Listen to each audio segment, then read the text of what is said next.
Assalomu alaykum barchaga. Bugungi sayohatimiz Yaponiyaning Fujiku degan joyiga yo'l olamiz. U yer katta, lekin biz faqat amerikanskiy ko'rki attraksionlar bor joyga boramiz. O'zimiz bilan yegulik olib olamiz, chunki u yerda halol restoranlar yoki halol ovqatlanish joyi yo'q.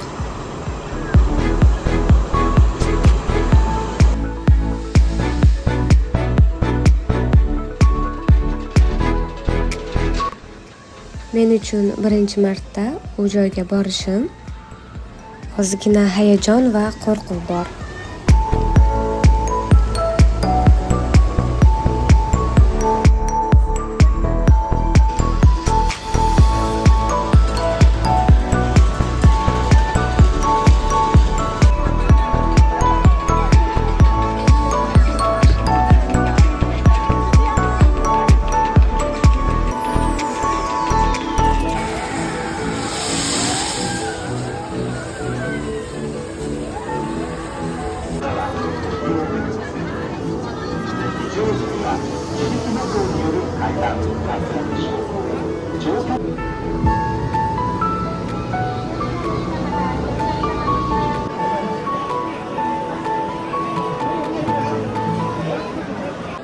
Barcha katta qo'rqinchli attraksionlarga amallab chiqdim, lekin birinchisi bo'lganligi tufayli rosa qo'rqdim.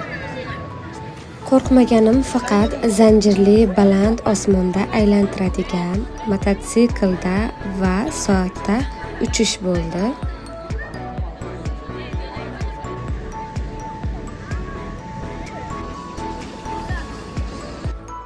Tabiat juda ham chiroyli edi.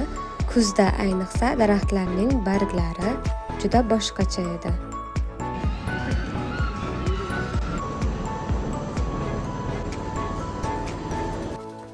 Bugungi kun yana bir esda qolarli xotiraga muhrlandi. Sizlarni ham yangi joylarga, yangi taassurotlar olishga va o'zingizda chiroyli xotiralar qolishini tilab qolaman. Keyingi videolarda ko'rishguncha.